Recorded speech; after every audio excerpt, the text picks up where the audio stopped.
Nos invités sont toujours là, Aurus Donkovi, David Diagbavi et Adam Adjornou, avant de parler du Togo et de cette société qui licencie une partie de ses employés en grève. Nous allons encore un peu parler du Soudan, où Khartoum a annoncé avoir fait échouer une tentative de coup d'État. Et c'était Aurus Donkovi qui avait la parole.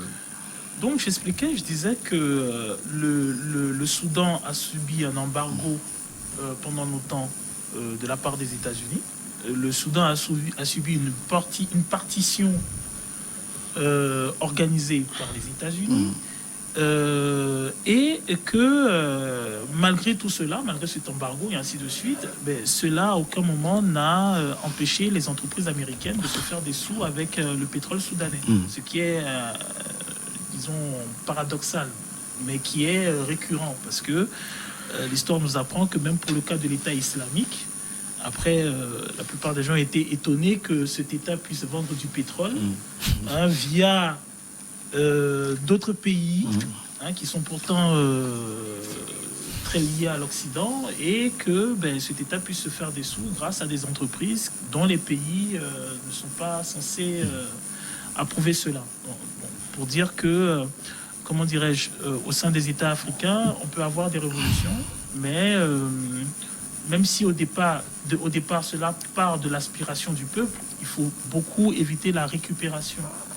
Et généralement, ceux qui récupèrent le mouvement populaire sont des gens qui vont être beaucoup plus coulants, beaucoup plus flexibles à accepter certaines négociations, parce que le pays dont ils héritent a été économiquement saboté, méthodiquement saboté. Donc on retourne dans quelque chose qui est très récurrent dans l'histoire, parce que si je dois aller plus loin, puisqu'on parlait tout à l'heure de la Guinée, il y a le cas guinéen avec ses Touré, où on a copieusement saboté la monnaie pendant plusieurs années, et ainsi de suite. Mais bon, ceci est une autre histoire. Donc, David, le dernier coup d'État, c'était en 1989. C'est celui qui a porté Béchir au pouvoir. Donc 30 ans, il a dirigé le pays durant 30 ans. Et ce coup d'État, l'alerte est donnée. Il va falloir aller au consensus, il va falloir discuter avec tous les Soudanais, y compris les irréductibles de Omar Hassan el-Béchir. Je crois que la nouvelle équipe qui est installée en Soudan a mis en place les canaux nécessaires pour recueillir les avis de tous les Soudanais. Si l'armée ou les caciques ou les fidèles de Béchir ont quelque chose à dire, qu'ils viennent rejoindre le cadre. Ils seront écoutés. Ce cadre est ouvert à tous les Soudanais. À la suite des discussions, il y a, comme je le disais tout à l'heure, le pouvoir a été remis à une équipe civilo-militaire pour diriger le pays. C'est au cours de ces dialogues que la solution a été trouvée, puisqu'au début, l'armée voulait s'imposer pour diriger la transition. Donc aujourd'hui, que certains choisissent de prendre les armes pour faire tomber l'équipe dirigeante au Soudan, c'est pas la bonne voie. Malheureusement, ils n'ont pas réussi. Peut-être qu'ils ont aussi leur raison. Quand vous avez dirigé le pays avec Béchir et que vous vous mettez à côté, vous faites comme si vous êtes immaculé aujourd'hui, vous accusez les autres, ça peut irriter également ces autres. Si vous avez bien dirigé, personne ne vous dérangera. Les présidents étaient... Non, pas forcément le président, mais aussi ces militaires haut gradés. L'autre là est parti du Sénégal, là. Bouad. Il est parti du Sénégal. Mais poussé par la population. Oui, parce qu'il voulait faire un troisième mandat. Au Nigeria, il y a des anciens présidents des anciennes équipes. Parmi les anciennes équipes, même, on pioche de nouvelles têtes pour venir renforcer la nouvelle équipe. Donc, quand vous dirigez bien, vous êtes serein. Vous n'avez pas... Vous passez 30 ans à diriger un pays dans ces conditions. Le Soudan est l'un des pays les plus pauvres de l'Afrique australe, malgré la richesse de son sous-sol. Ils ont tout. Ils ont le pétrole, ils ont le gaz, ils ont tellement de minéraux là-bas que quand vous êtes chef d'État, que pendant 30 années, vous vous asseyez sur un pouvoir et que vous ne pensez pas à votre peuple, dès que vous partez, le jour où vous partirez, quelles que soient les conditions dans lesquelles vous partirez... Il faut faire attention parce que Khartoum est plus développé que Lomé. Pas seulement Lomé, tellement de villes, de capitales africaines. Le phosphate en face du pétrole, vous voyez la différence. Si on avait le pétrole du Soudan, je ne pense pas que Lomé aura ce visage-là. J'estime bien. et donc, lorsque vous avez des comptes à rendre à la population et que vous n'arrivez pas à choisir le bon canal pour venir rendre ces comptes, eh bien, vous allez vous mettre de côté. Et aujourd'hui, le Soudan n'a pas besoin de se retrouver dans une situation d'instabilité. Pendant des années, ce pays a passé toute sa vie à faire la guerre. Et quand vous arrivez à Khartoum aujourd'hui, tout le monde est armé. Même les enfants, ils ont des armes. Donc il faut maintenant penser, rasseoir l'avenir de ce pays. Et c'est dans un cadre de discussion. Et si l'armée ou des militaires ne sont pas d'accord, et qu'ils viennent devant ce cadre de discussion, poser leur doléance pour en discuter. Et quand vous prenez l'exemple, je ne pense pas que l'armée soudanaise qui est là aujourd'hui accepterait qu'une partie de l'armée vienne déloger ceux qui sont là au bout de tous ces sacrifices. Vous avez vu le nombre de morts après les manifestations. Vous avez vu, à un moment, les Soudanais avaient faim, ils étaient affamés. Et c'est parce que le président a augmenté le prix de la baguette de pain qu'il était parti. Il est le seul président qui a été chassé du pouvoir par le pain. S'il savait que c'est le pain qui allait le faire partir. Oufou a fallu avoir le même cas en 1994. Oui. Après, comme je dis, c'est un État qui a été sous embargo. Malheureusement, la plupart de nos médias sont des médias qui sont occidentaux. Ouais. Et qui s'appuient forcément sur... Et qui savent y mettre l'image qui va avec. Ouais. Parce que, justement, lorsqu'on va nous montrer le Soudan, on va nous montrer, le pauvre qui est chétif, et ainsi de suite, tout ça. Alors que, parfois, il y a certains États qui sont nettement plus... Si vous prenez Ramallah est plus développé qu'Abidjan, mais c'est la Palestine. Et il y a des universités, je ne sais pas combien d'universités. Le Soudan, c'est la même chose. Mais l'image qu'on donne toujours... on va vous montrer, c'est maintenant qu'on montre des images d'Addis Abeba qui est particulièrement développée et qu'on se rend compte que même Abidjan et même Dakar n'ont pas le développement d'Addis Abeba. Donc voilà quoi.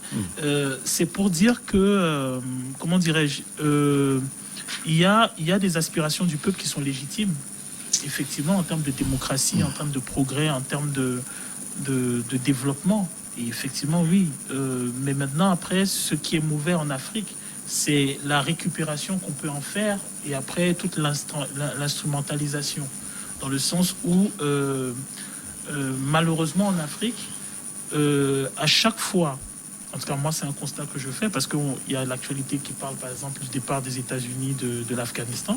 À chaque fois que des pays occidentaux se sont un peu trop mêlés de politique et ont voulu jouer les apprentis sorciers, on a eu des exemples de déstabilisation majeure. Ça nous a donné la Somalie, ça nous a donné comment dirais-je la Centrafrique, ça nous a donné la Libye, ça nous a donné le Soudan. Et on n'en finit pas. On n'en finit pas. Donc, il faut que, comment dirais-je, les révolutionnaires, lorsqu'ils viennent aux affaires, puissent récupérer la pleine gestion des États qui sont les leurs. Parce que le problème qui se pose, c'est que même quand vous allez voir maintenant le Soudan, quand vous allez essayer de voir les ressources qui les exploitent, qui les commercialisent, vous allez en Guinée, quelles sont les ressources qui les exploitent, qui les commercialisent. La guerre du Congo et même celle de Centrafrique n'empêchent malheureusement pas les mines de sortir du pays. Oui. Donc, voilà. Il y a comment dirais-je, l'aspiration du peuple légitime et il y a ceux qui se portent garants, ceux qui se portent défenseurs de ce message-là, à respecter justement cette aspiration-là et à ne pas se fourvoyer. Alors, qui effectivement est difficile, oui, tout à fait. Ok, on va terminer donc par le Togo et cette société qui licencie une partie de ses employés en grève, la société Aminia Togo Sarl, spécialisée dans la fabrication de cheveux artificiels, communément appelés mèches, a licencié une partie de ses employés après une grève sèche. Maurice Donkovi, on reste avec vous. Ça, ce n'est pas aussi fréquent dans des pays aussi développés. Oui, non, moi j'ai trouvé ça exceptionnel. J'ai jamais vu ça. Il y a une boutade qu'on dit souvent, maintenant on dit c'est un incroyable talent. Parce que, grosso modo, on nous apprend qu'une société de la zone franche, ça veut dire qu'une société qui bénéficie de facilités au niveau fiscal, aurait renvoyé, on parle de 1000 personnes, aurait renvoyé, c'est ça, 1000 personnes, non. 3000, voilà, aurait renvoyé 3000 personnes, et que cela serait passé sous cap tranquillement, et qu'elle continuerait son travail sans aucun problème. Et pire, je lis sous un site que le syndicat aurait trouvé que non, mais c'est tout à fait normal, que c'est dans la stricte application de la loi. C'est magnifique. C'est-à-dire un État qui, dans sa politique stratégique, a bien énoncé qu'elle luttait contre le chômage. Cet État-là, on lui apprend, malgré qu'il a donné des facilités fiscales à une société, qu'on a viré tranquillement 1000 à 2000, 3000 personnes, sans que cela ne suscite aucune réaction de la part du gouvernement, du ministre de l'Emploi, chargé de l'Emploi. C'est-à-dire, alors moi je me pose la question, parce que la vérité c'est que cette société-là, ce n'est pas le premier litige qu'elle a avec ses employés. Cette société-là, elle a déjà été attaquée. C'est fréquent. C'est fréquent. Les salariés se plaignent de façon récurrente de ce qu'ils traversent au sein de cette société-là. Moi, quand on me dit ça, la première question que je me demande, c'est quelle est la protection de l'employé au Togo? Si 1000 personnes, 2000, 3000 personnes peuvent être envoyées et que on me dit qu'au niveau de l'inspection du travail, au niveau de la justice du travail, on a trouvé, c'est-à-dire on a trouvé que parmi les revendications de ces 1000 personnes, il n'y avait pas un seul point qui soit justifié. Ça veut dire que vous êtes en train d'expliquer que au Togo, une société a eu 1000, 2000, 3000 personnes débiles qui se sont engagées pour un emploi et qui, à chaque fois qu'elles estimaient qu'il y avait un manquement de leurs droits, cela n'était pas justifié. Donc je ne sais pas si vous vous rendez compte de la grosseur de l'os avalé.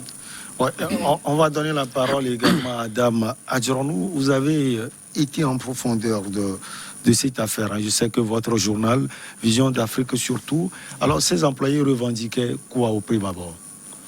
Non, il y a, vous savez, comme Maurice l'a dit, vous savez, c'est une succession de revendications. Et je pense, d'abord, il y a un flou qui entoure en fait ce licenciement. Mais il est trop tôt de pouvoir dire voilà, que l'autorité ou le ministre en charge de l'emploi n'a pas réagi.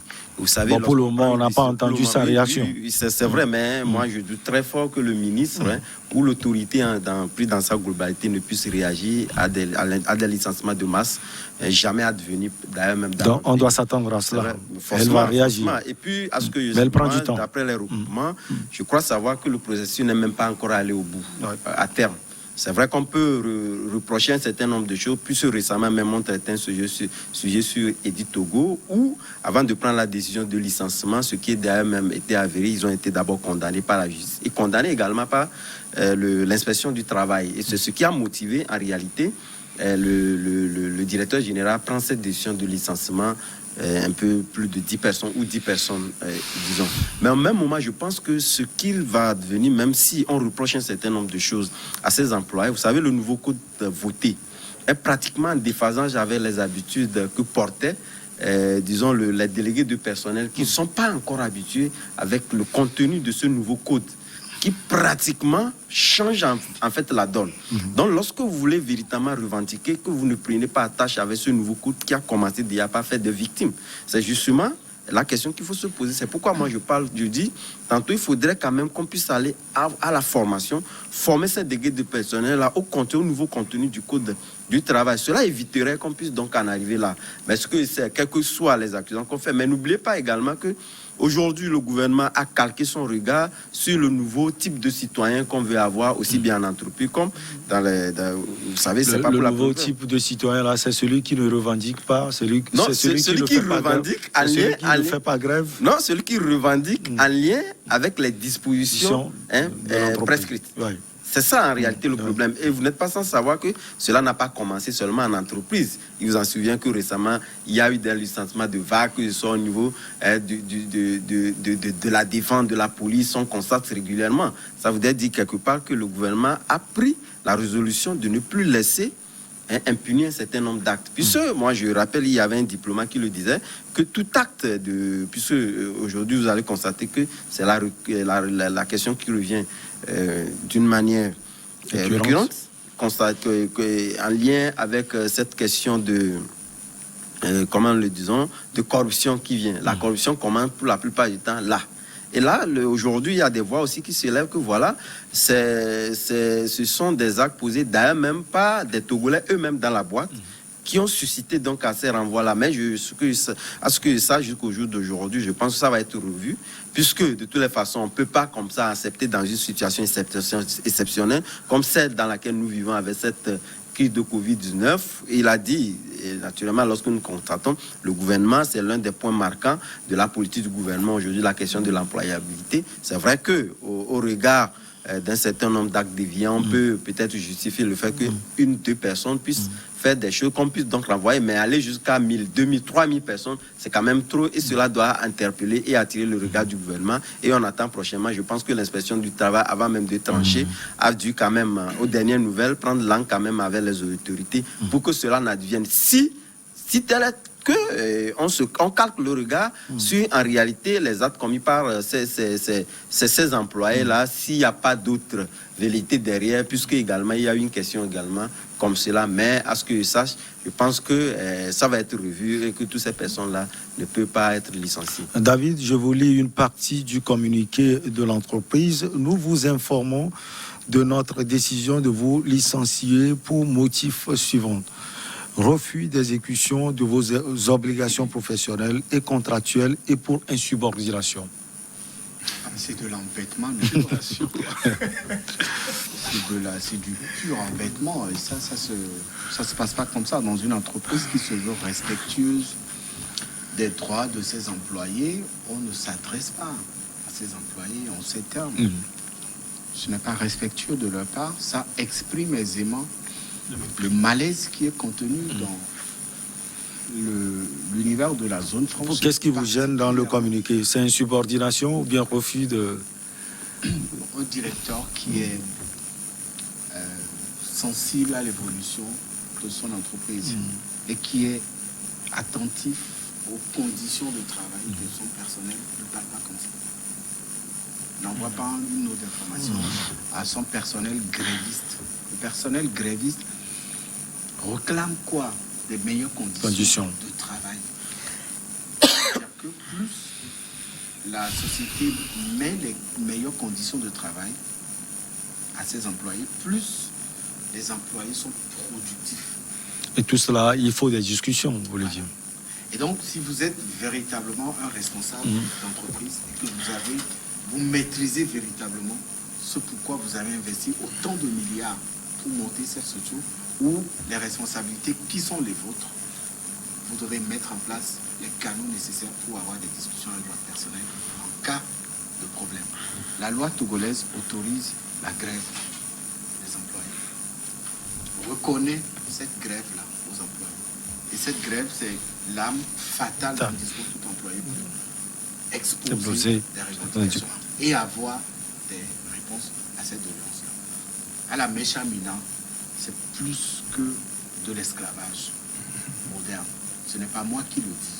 Le constat, il est assez effarant.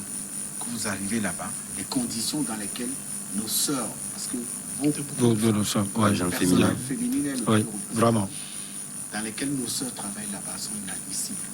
Nous ne sommes pas à l'époque de la colonisation, où je pense même que le Chinois, qui est le directeur général, Monsieur Li, qui est un être humain que je respecte beaucoup, je ne pense pas qu'il accepterait que ses enfants, ses sœurs ou ses frères travaillent dans ces conditions. Et donc il faut à un moment que vous protégez ce qu'on appelle la vie de l'employé. que vous protégez ces conditions. Et David, comment se fait-il que durant toutes ces années, il n'y a pas eu une sortie de l'État? C'est ça le problème, c'est ça la grosse interrogation. Et c'est ce qui les pousse à continuer. Aller à Mechnina, aller dans les sociétés de la zone franche. On a l'impression parfois que Eyadema, puisque c'est lui qui a amené la zone franche au Togo, c'était sur Eyadema. L'ancien président.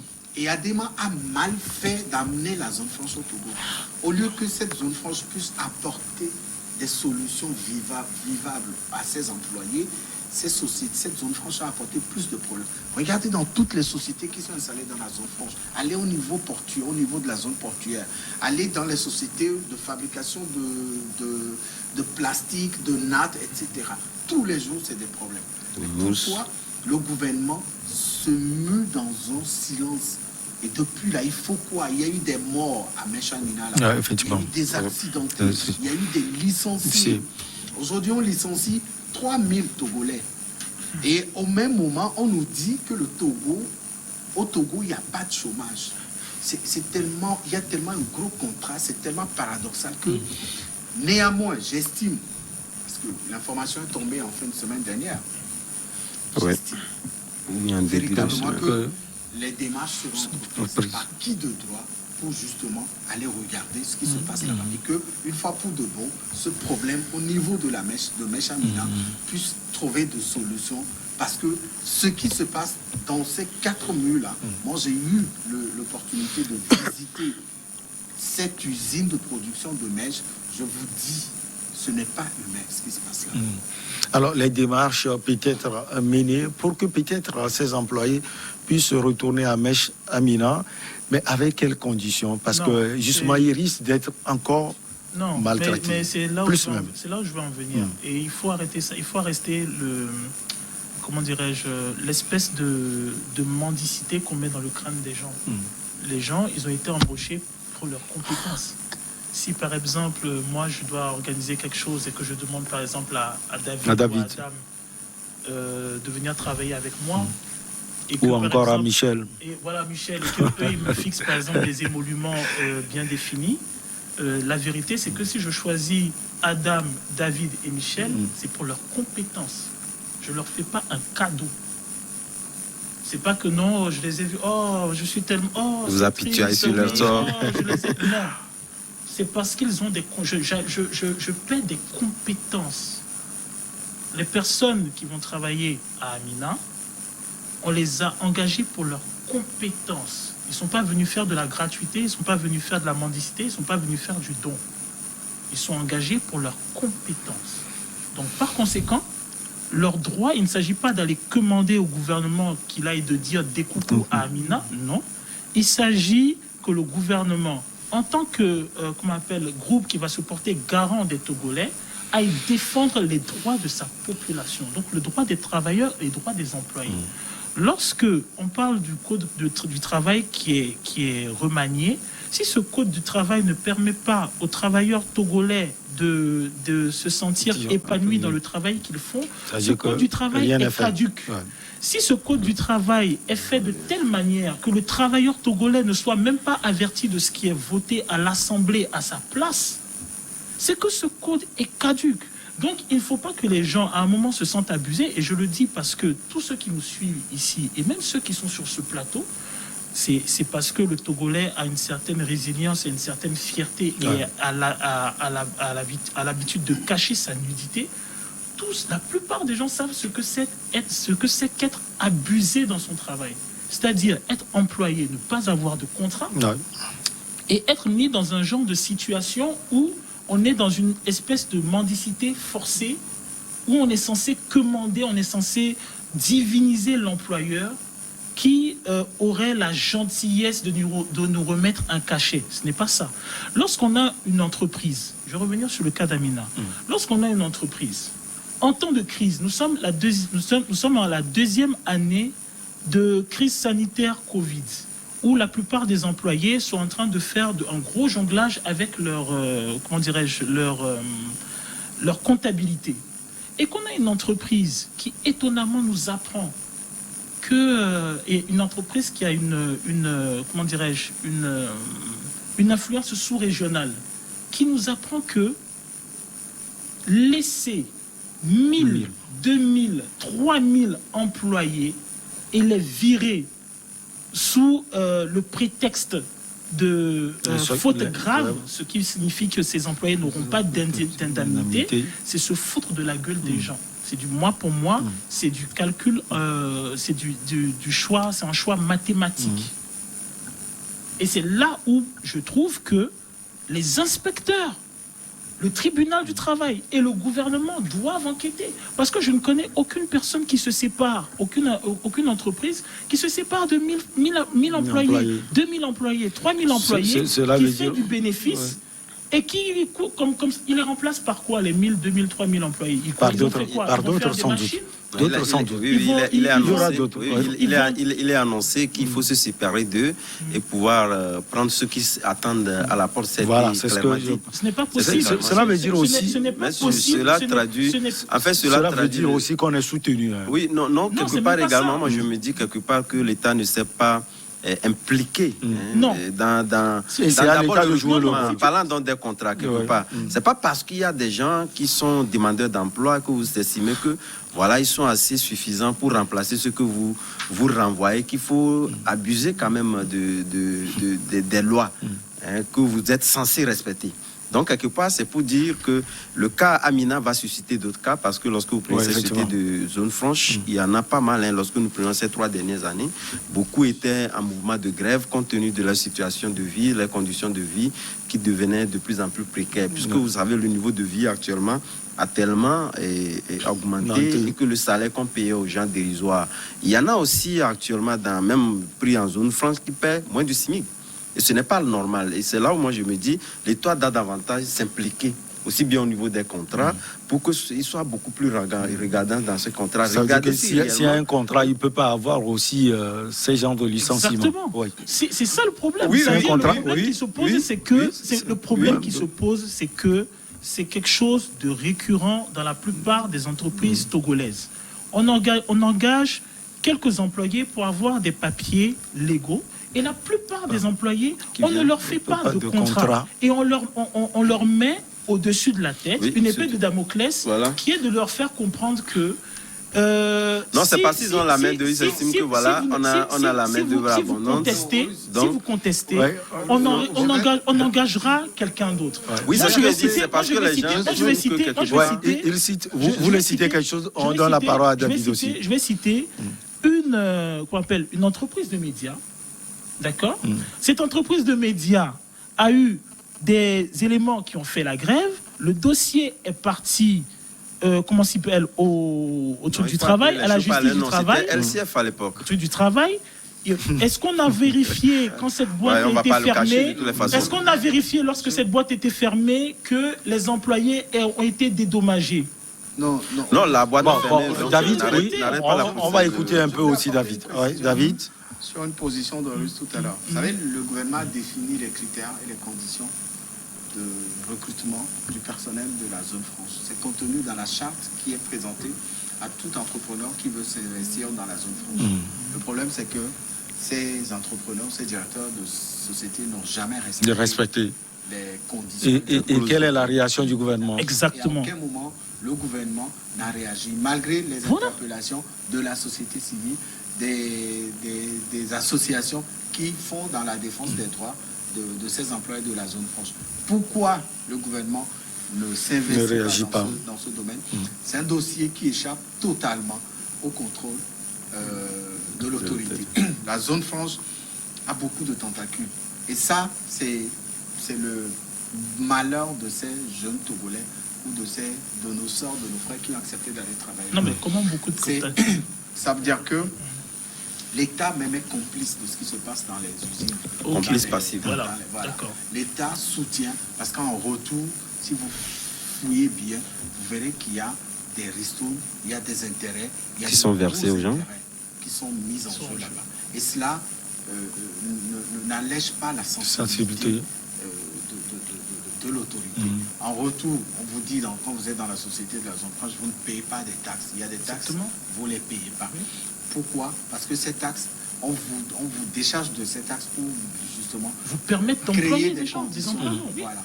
de très bonnes conditions de travail à votre personnel. Mais ça n'a jamais été le cas. Quand vous regardez en profondeur, vous comprendrez aisément que ces sœurs et ces frères qui ont choisi d'aller travailler dans la zone franc sont sacrifiés et sont abandonnés. Quel que soit le combat qu'ils mèneront, ça sera très difficile pour eux d'avoir... Et comme l'a dit Adam, quelque part, vous savez on ne peut pas dire tout ceci en dédouanant pratiquement également ceux qui travaillent sur les lieux. Moi, je prends une entreprise que je connais bien, c'est l'entreprise Mousse Confort. Parce que lorsque vous prenez le délégué du personnel qui a constaté à un moment donné que voilà, ce qu'on devait verser à la Caisse nationale de sécurité sociale pour leur sécurité n'était pas versé, je pense que le délégué du personnel a pris le soin de pouvoir vérifier si on versait véritablement ces cotisations. Comme ça n'a pas été le cas, ils sont rentrés en grève. Et ça, c'était quand même pour réclamer des choses ponctuelles en lien avec les clauses du travail. Donc, quelque part également, c'est vrai que lorsque vous êtes demandeur d'emploi, et que vous subissez véritablement à la maison, il est très difficile de vous accepter qu'on vous prenne avec des tas de joie. Mais lorsque vous vous installez, je pense qu'il est temps quand même de vous réclamer. En tout cas, on va revenir parce que vous l'avez dit tout à l'heure, peut-être que les discussions sont en cours. On va voir. Pour finir, pour ces Chinois, il est temps aussi qu'ils polissent un peu. Il est courrier. Ils sont courriers. On verra ce que ces discussions. Il y a des gens qui sont dans des entreprises togolaises qui n'ont pas de contrat. Allez, on verra donc ce que ces discussions donneront. Je vous inviterai pour qu'on puisse en parler amplement. Merci beaucoup à vous, Aurus Donkovi, activiste panafricain. Merci également à David, l'élégantissime David aujourd'hui, très bien habillé. Et puis Adam Adjornou, directeur de publication de Vision d'Afrique. On se retrouve la prochaine fois. À très bientôt.